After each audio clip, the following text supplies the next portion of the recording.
Say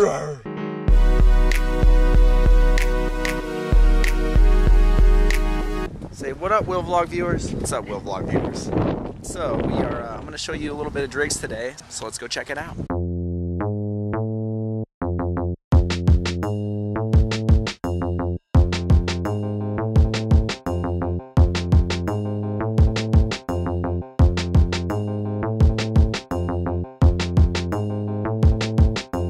Now we are at the Spud Drive-in. This is the place to go when you're in high school.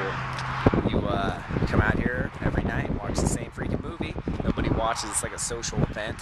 But I spent a lot of my high school years here. Out front of here is the famous potato on the truck. Want to see how big potatoes get in Idaho? Right here. Yeah, it's a real potato. Woo! It is windy. One time, that huge potato that you just saw, when I was younger, somebody came out and chopped it up.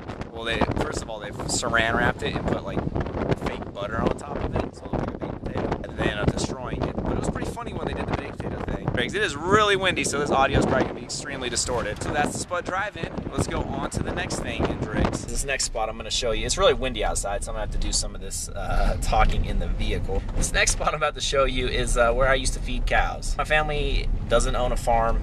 We're not farmers. Well, my mom is on the internet.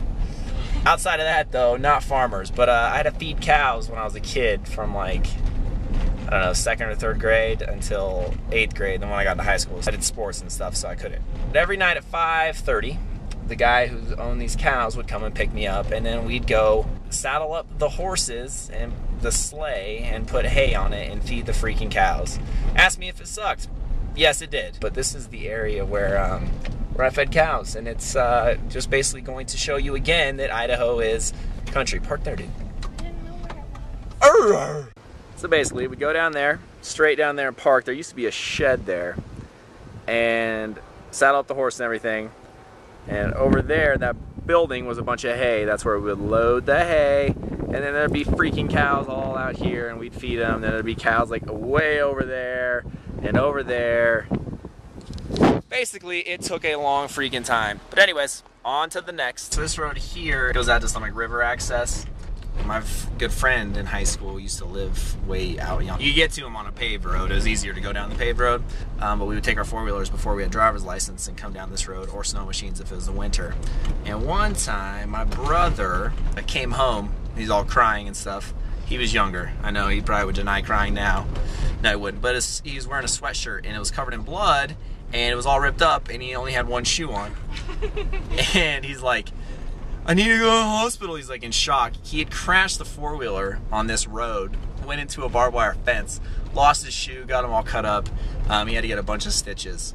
It was funny because a week earlier, my little sister had just came in. Carly, the one that's driving now. Yeah, she's a lot littler then. She had came in and got nailed in the head by a piece of wood from the neighbor kids, and I had to take her to the hospital. So I was like in an ambulance for like 2 weeks in a row. So yeah, a lot of good times out here feeding cows, and you know, woo! Yeah, he's having a blast. On to the next point in Driggs. Where are we going next? Don't know. There's nothing to do here. See, that's the problem with kids here. They think there's nothing to do here, but there's lots to do. It's just outdoor stuff you gotta do, you know? Hunting, fishing, floating the river, snow machining, 4-wheeling. Mom won't let me. That's a lie. So basically, guys, that's a couple of the, I wouldn't say major things. Obviously, the place where I used to feed cows, that isn't a major attraction of Driggs, but it's a pretty major part of my life.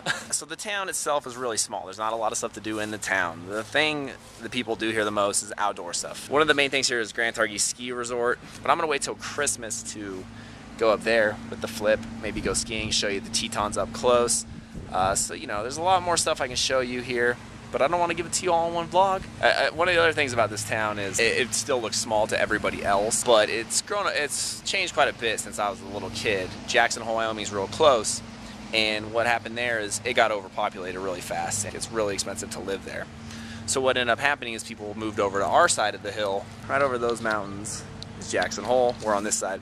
People moved over here, and a lot of development started going on.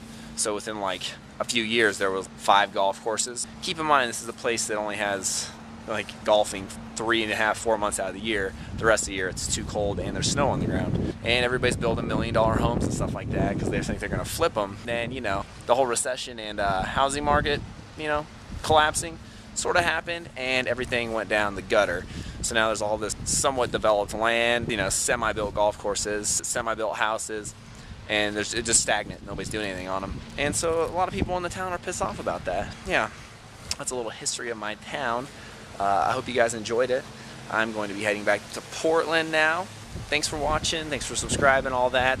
I'm Willard Jackson. This has been the Will Vlog. You're welcome, and we'll see you next time.